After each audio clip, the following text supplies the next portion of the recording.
各位听众朋友，晚上好。今晚我想和大家聊一个可能稍微有点敏感，甚至可能会让一部分人感到生理性不适的名字。如果你在互联网的财富圈子里混迹过几年，或者哪怕只是在朋友圈里稍微关注过一点关于搞钱的话题，你一定绕不开这个人。爱他的人把他奉为通往财富自由之路的先知，恨不得把他的每一句话都刻在脑门上，而恨他的人咬牙切齿地称他为割韭菜之王，甚至只要听到他的名字就会下意识地捂紧自己的钱包。没错，我说就是李笑来。先别急着划走，也别急着在心里下定义。今晚我不想和你争论他到底是个好人还是坏人，也不想去评判那些陈年旧事的对错。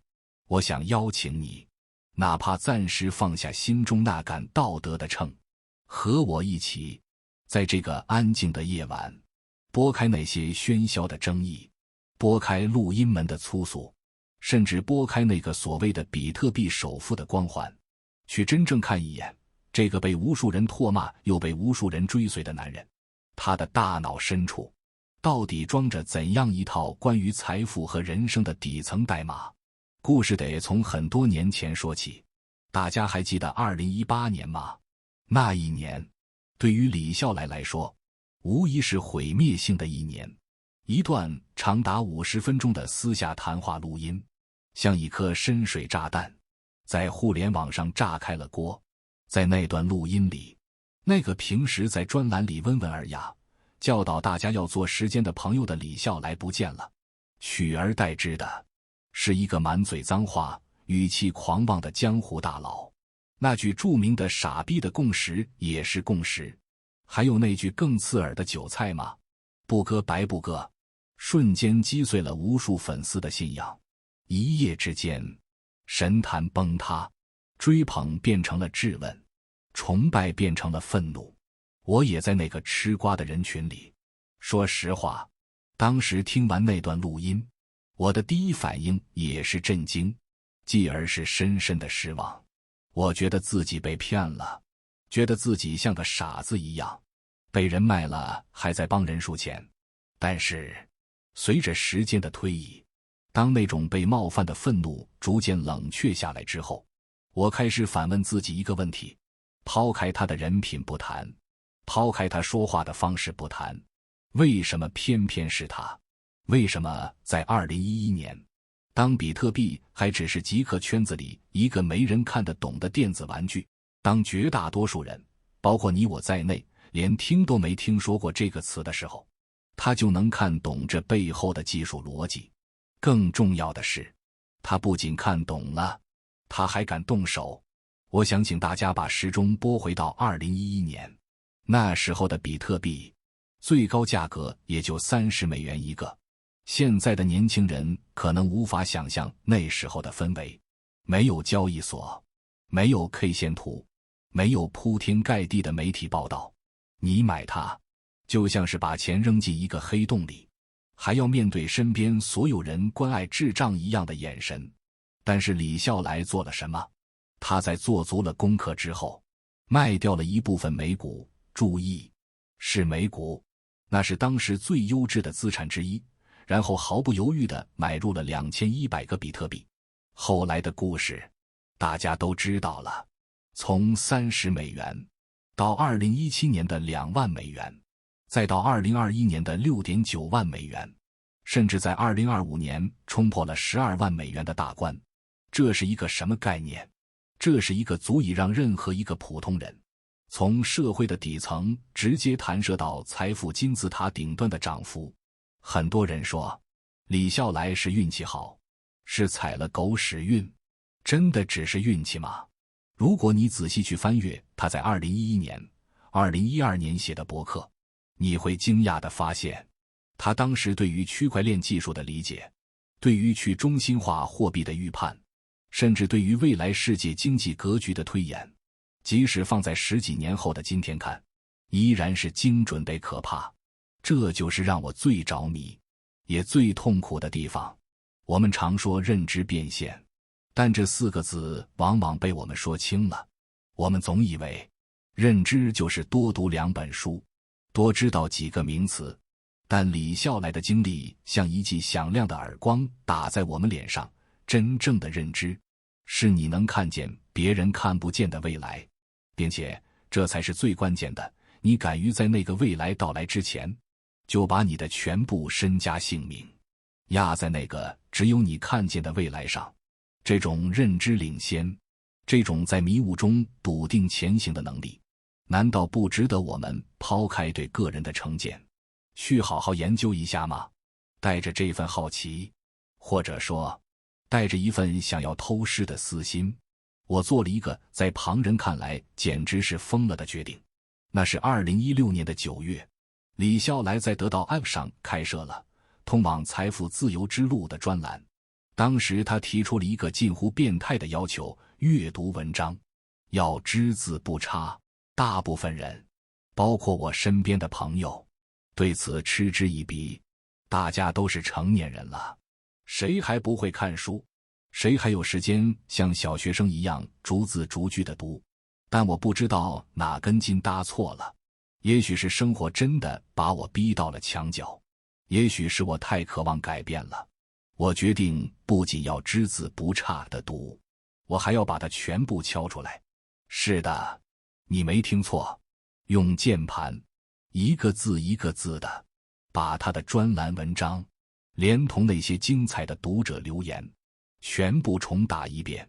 1年52周，每周更新4天，在整整1年的时间里，无论工作多忙，无论心情多烂，我每天都会雷打不动地抽出2个小时，坐在电脑前，像一个虔诚的超精人一样敲击着键盘。你可以想象那个画面吗？深夜，窗外是城市的霓虹，屋内只有键盘噼里啪啦的声音。有时候敲着敲着，手指会酸痛，脖子会僵硬，甚至心里会涌起一股强烈的自我怀疑：我这是在干什么？我是在浪费生命吗？这有什么意义？但是奇迹就是在这种枯燥的重复中发生的。当你不再是一目十行的扫描文字，而是通过指尖的触感，一个字一个字地把它们刻进电脑屏幕的时候，那些文字仿佛有了生命。它们不再是冷冰冰的道理，而变成了一种声音，直接在你的脑海里回响。我开始理解它为什么说注意力、时间、金钱。我开始明白为什么长期主义不是一句口号，而是一种生存策略。我开始切身体会到，所谓的原认知能力，就是你能跳出自己的身体，像看别人一样看着自己在思考。那1年，我像是一个被洗脑的信徒，但这种洗脑让我感到前所未有的清醒。也就是在那段笨功夫的日子里，我读懂了李笑来书中最刺痛我，也最让我受用的一个概念，关于贫穷的真相。朋友们，我们不妨在这个深夜，诚实地面对一下自己。为什么我们感觉活得这么累？为什么我们每天朝9晚5，甚至996地工作，工资也不算太低，但到了月底，依然感觉捉襟见肘？为什么我们总觉得时间不够用，但回想过去的1周，又想不起自己到底干了什么有意义的事？李笑来给出了一个极其冷酷的答案：因为你离生产太远了。生活艰辛的根本原因，无非是花得多，赚得少。这听起来像是一句废话，但请往深了想，财富的唯一正当来源是生产。反过来说，如果你不生产，你就没钱赚。如果你仔细观察这个社会，你会发现，人们收入的巨大差异，本质上就是他们与有效生产之间的距离差异。离生产越近的人，赚得越多；离生产越远的人，赚得越少。这里的生产，不仅仅是你在工厂里打螺丝，也不仅仅是你在办公室里做 PPT。他举了一个很生动的例子：假设你发现社区里的老人们吃饭不方便，于是你在家里开了一个干净卫生的家庭厨房，每天定时给老人们送去热腾腾的饭菜，这就是有效生产。为什么？因为你解决了一个真实存在的痛点，你提供了清晰的产品和服务，你创造了价值。再比如，你是一个会计，你把你多年的工作经验总结下来，做成了一套零基础学透财务报表的在线课程，挂在网上售卖，这也是有效生产，甚至是更高级的生产。因为你的一份核心劳动录制课程可以被无限次的复制和销售。当你睡觉的时候，你的课程还在为你赚钱，这就是所谓的税后收入。但是，让我们看看大多数人，包括曾经的我自己，每天都在干什么。我们下班回到家，瘫在沙发上，掏出手机，刷短视频，手指不停地滑动，看着别人的搞笑段子，看着别人的精致生活，看着别人的观点争吵。我们以为自己在放松，以为自己在寻找灵感，甚至以为自己在了解热点。错，大错特错。李笑来会毫不留情地告诉你，这叫无效生产，甚至这连生产都算不上，这是纯粹的消费。在这个过程中，你不是一个人，你是一块电池，你是那些短视频平台的电池，你是那些广告商的电池，你燃烧了自己的时间，燃烧了自己的注意力，为他们提供了数据，为他们贡献了日活。你消耗了自己最宝贵的生命，却没有创造出任何一点点可以拿去交换的价值。这就是为什么我们越刷越累，越刷越空虚，越刷越穷的根本原因。财富的公式其实简单的令人发指，财富等于生产某时间。如果你能持续地进行有效生产，哪怕每天只有一点点，再加上足够长的时间积累，财富就是一件自然而然发生的事情。记住这句话，哪怕今晚你什么都没记住，也请记住这一句：生活应该以生产为中心，其他一切都得排在其后。这听起来是不是有点太功利了？是不是有点太没有人情味了？我也曾这么想，但后来我发现，这恰恰是成年人最大的清醒。当我们谈论赚钱的时候，我们往往会陷入一种误区，觉得赚钱是复杂的，是需要高深技巧的，或者是需要某种神秘关系的。但李笑来把这件事拆解的只剩下3个词：生产、销售、投资。这3个词简单到让人想翻白眼，但正如他在书里反复强调的，正因为他们如此简单，才如此关键。想想看，呼吸简单吗？简单到你平时根本感觉不到它的存在，但呼吸是一切生命活动的基础。没有了呼吸，任你大脑再聪明，肌肉再发达，几分钟后你也只是一具尸体。给手机充电简单吗？简单到只需要插上一根线。但如果你的手机没电了，它就是一块废铁，再好的芯片，再贵的屏幕都毫无意义。生产、销售、投资，就是我们人生财富系统的呼吸和充电。生产是创造价值，销售是把价值传递出去，投资是让价值自我增值。这其中最容易被我们误解，也最容易被我们鄙视的是销售。在很多读书人的眼里，销售是低级的，是求人的，是不体面的。我们总觉得酒香不怕巷子深，只要我东西好，自然有人来买。别天真了，在这个信息爆炸的时代，酒香也怕巷子深。如果你不能把你生产出来的价值有效地销售出去，那么你的生产就是浪费。更重要的是，销售不仅仅是卖东西。你在公司里向老板汇报工作，是为了销售你的能力；你向心仪的女孩表白，是为了销售你的人格魅力；你教育孩子要诚实守信，是为了向他销售一种价值观。人生无处不销售。自从读通了这一层，我整个人的状态都变了。我开始强迫自己去生产，去销售。我开始逼着自己写作，哪怕一开始写得像流水账，我也坚持发在公众号上。这就是生产，这就是销售。我开始尝试做视频，哪怕面对镜头说话会脸红结巴，我也要录下来，发出去。我开始逼着自己去学习 AI 工具，不是为了好玩，而是为了提高我的生产效率，让我能在1个小时里干完过去3个小时的活。至于投资，我不再像以前那样追涨杀跌，听风就是雨。我开始定投，开始长期持有。虽然现在的收益可能还不算惊人，但我心里是踏实的，因为我知道我在做正确的事，剩下的就交给时间。这就引出了李笑来另一个让我遍体鳞伤的概念——时间体积。我们总说时间是公平的，每个人每天都是24小时，真的吗？李笑来提出，一个人的时间体积等于效率某时长。如果你的效率是别人的2倍，那么你在这一天里实际上是活了别人的2天。如果你能通过学习和工具把效率提高到别人的10倍，那么你的1辈子就相当于别人的10辈子。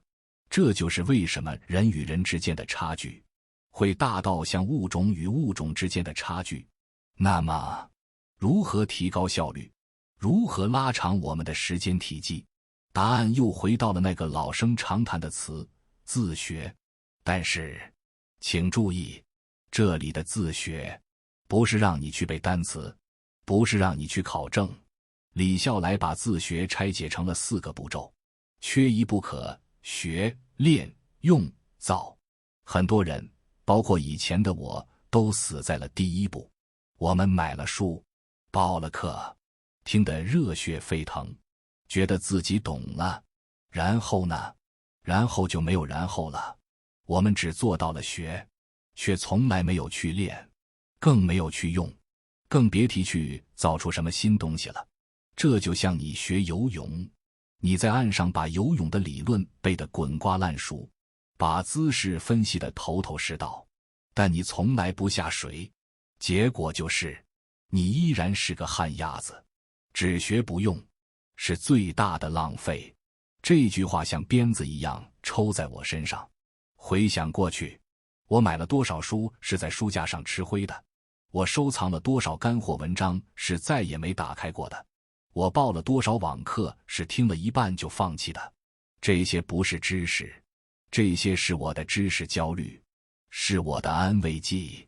真正的自学，是你学到了一个概念，哪怕只是一个小小的概念，你也要立刻把它用到你的生活中去改变你的行为，去优化你的工作流程，去解决一个实际的问题。哪怕只是学会了一个快捷键，你从今天开始每次都用它，这就是练和用。久而久之，你的速度快了，你节省了时间，这就是造出了价值。朋友们，说到这里，我不知道你们是什么感觉。我自己今年重读李笑来的《把时间当作朋友》、《专注的真相》、《财富的真相》、《思考的真相》这几本书的时候，说实话，每读完一本，我都感觉自己遍体鳞伤。这种伤不是痛苦，而是懊悔。我懊悔自己为什么没有早点明白这些道理，我懊悔自己为什么在20几岁精力最旺盛的时候，把大把的时间浪费在了无效的社交和低级的娱乐上。我懊悔，如果我早10年知道生产的重要性，早10年开始践行定投，今天的我会不会完全不一样？但是，人有时候就是这样贱，我们总喜欢美化那条自己没走过的路，总喜欢沉浸在如果当初的幻想里。好在，李笑来也给了我一剂解药。他说，很多道理之所以具有普适性，就是因为他们任何时候开始都不晚。种一棵树最好的时间是10年前，其次是现在。这就是李笑来的书对我最神奇的魔力。不管我在生活中遇到了什么挫折，不管我哪天变得懈怠了、懒惰了，只要我重新拿起他的书，哪怕只是随便翻几页，读上几段那些直击灵魂的文字，我就能感觉到一股力量回到了我的身体里，我就能立马脉动回来。我开始重新审视自己的生活，重新建立内心的秩序。我开始把时间看作比金钱更宝贵的资源，把注意力看作比时间更稀缺的财富。我不去争论他是不是割韭菜，我不去在乎外界对他的评价，我只在乎他的思想能不能为我所用，能不能让我的生活变得更好一点点。最后，我想送给大家一句话，也是我最近一直在心里默念的一句话。在这个充满了不确定性、充满了噪音和焦虑的时代，我们唯一能掌控的，就是我们自己的成长。不要做那个等待被收割的韭菜，也不要因为恐惧而止步不前。去做一个生产者，去做一个长期主义者，去做一个终身学习者，去把你的人生当成你最重要的一笔投资，用尽全力去经营它。因为除了你自己，没有人能对你的生命负责。谢谢大家的聆听，今晚就聊到这里。希望今晚的分享能在你心里种下一颗小小的种子。晚安。